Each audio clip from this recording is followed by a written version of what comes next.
Alright guys, my name is the Meta Goblin and today we're going to be answering one simple question, and that is what actually happens when you kill faction leaders in vanilla World of Warcraft.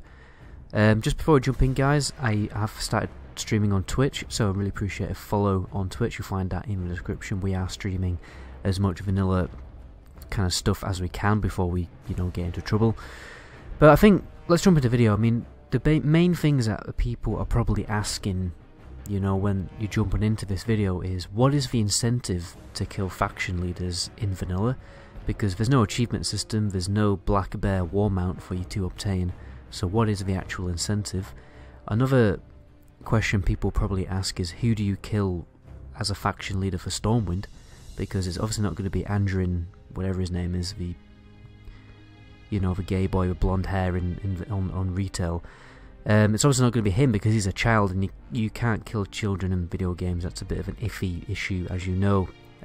Like in Skyrim, children are completely untargetable, completely undamageable, unless you get mods. And I'm going to finish the video talking about the actual extra faction leaders that are actually in vanilla. I think there probably are in the retail game as well, but there is actually leaders in the game, which do also count as leaders, which aren't necessarily the major city leaders, and some cities have more than one. So anyway, let's answer the first question. What is the incentive to kill faction leaders? You don't have the black bear mount. I've obtained a black bear mount quite a few times just because I like the mount, but even after getting the mount, when mounts became account wide, I've gone and killed the faction leaders quite a few times because I just find it fun. But the main reason why people do it in vanilla is actually because it rewards honor points, and you get basically a unique honor kill.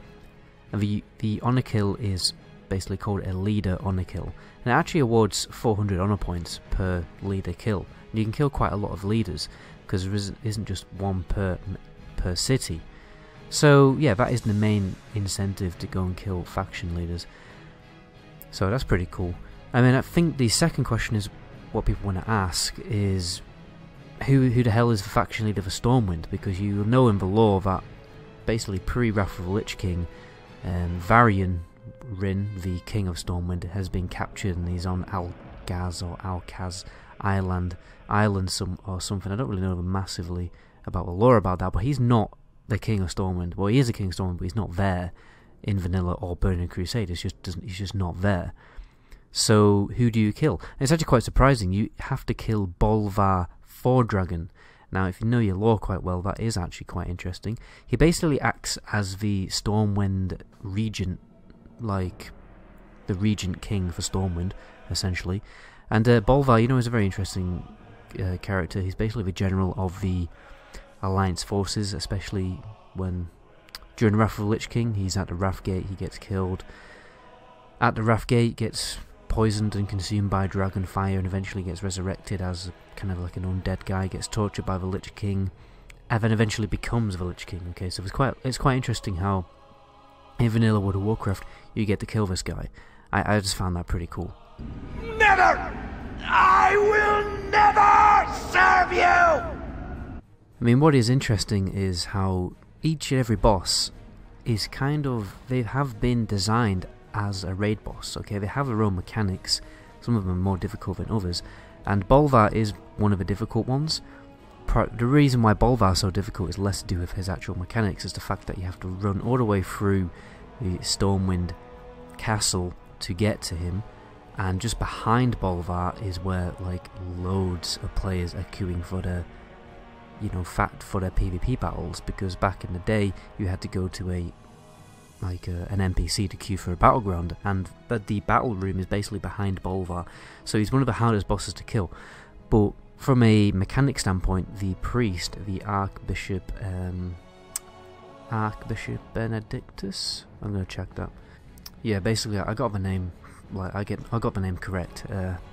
What's interesting about this guy is that he's actually more difficult to kill. He will give basically an honor kill, or leader honor kill kind of thing, and he's actually more difficult to kill. He's really difficult apparently, but I haven't. We talked about it in this raid that I was in, but yeah, we decided to give it a pass and get on the deep run tram to go and kill the other faction leaders. But this guy's actually quite an interesting character. He's actually the right hand man of Deathwing later on in the lore of the game, so that's interesting. And you get to kill him in vanilla as well. And what is also interesting is that there's basically extra faction leaders in the game, which I'm going to talk about briefly. But what I did basically is I got on a deep room tram. We went and killed the gnome leader, we went and killed Maradin, the dwarf leader, and pretty much called it a day there. So that's why you're not going to see footage of any other leaders being killed. But what is interesting is eventually we also, got to kill Jaina. Alright, and Jaina is actually a faction leader in the game, you know, basically throughout the expansion, throughout the game until about Cataclysm, when Theramore basically got blown up. Or is it? No, that was Mr. Pandaria. So, like, she is a killable faction leader up until then, but there's no incentive to kill Jaina at Theramore during that time span. There was in vanilla for the honor, but you know, because people only really wanted to get the mount, you only had to kill the 4 major leaders, so no one went to actually kill these extra faction leaders. But these extra faction leaders, they have their own mechanics. So Jaina, as you can see by the footage, was probably one of the most difficult, well, for me personally, because I didn't really know the tactics and I got absolutely rinsed by her blizzard spell. But they all have like their own mechanics. They are their own functioning raid bosses, which I find really interesting. I did a little bit more research on extra faction leaders, and I came across basically Varrock Sourfang. Okay, Varrock Sourfang in vanilla, he stands at the front of Orgrimmar. You basically turn in the Nefarian's Head quest line, basically, and it buffs like loads of people. It's like a world buff you can get, and he turns in that quest, and that's the only really real purpose he serves in the game. But you can actually go and fight him as Alliance, and apparently he is totally unkillable. He's like the most difficult boss in the entirety of classic World of Warcraft. I came across over 300 comments just making loads of ridiculous, like Chuck Norris kind of jokes, saying that he's totally immortal and unkillable, basically. And I found that quite interesting. He must have been designed as a boss which is just totally unkillable in a game. I did come across footage of someone killing him on a private server, but obviously private servers aren't fully scripted, so we're not really counting that one. And then another thing I discovered is Onyxia. So Onyxia is technically a faction leader because you can... there's a point where you turn in a quest to discover Onyxia. Onyxia is disguised as a human female in Stormwind Keep, and basically when you complete that quest, she comes alive, but she's counted as a friendly NPC, which is kind of annoying, so you can't go and kill her. And then throughout the quest, I think you do kill her, but if the Horde attack at that precise moment, I do have a little bit of footage showing that, she will act as an Alliance NPC and make a massive amount of effort to defend Stormwind against Horde players, you know, fearing them. And I'm not quite sure, but it does kind of look like she actually has the mechanics, well, some of the mechanics from the actual Onyxia boss in, you know, Dustswallow Marsh or whatever it is. So, yeah, I found that also quite interesting. And there are a few extra, you know, NPCs in the game which are also counted as leaders. In the Undercity, you've got Varimathras, which is basically I think it's technically called a Dreadlord, which was enslaved by Sylvanas Windrunner.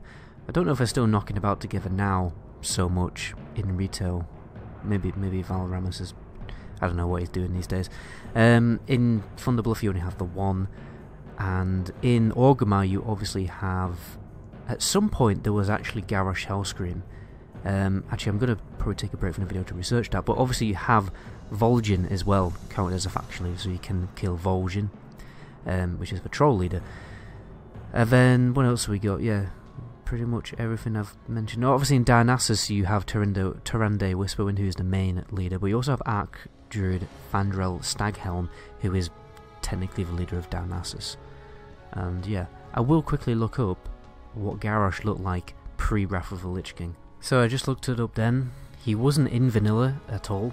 That actually makes sense. I kind of knew that from knowing the lore a little bit. Because when the Horde decide to go to Outland, that's when they actually meet Garrosh. He's living in Nagrand, and that's why he's like still a brown orc. But yeah, he's not targetable to the Alliance and TBC, so he's totally unkillable. So he's not technically a faction. Well, he's kind of a faction leader, but he wasn't killable before. Even in Wrath of the Lich King, probably wasn't killable, and became killable during, I'd say, Cataclysm. So yeah, there's that.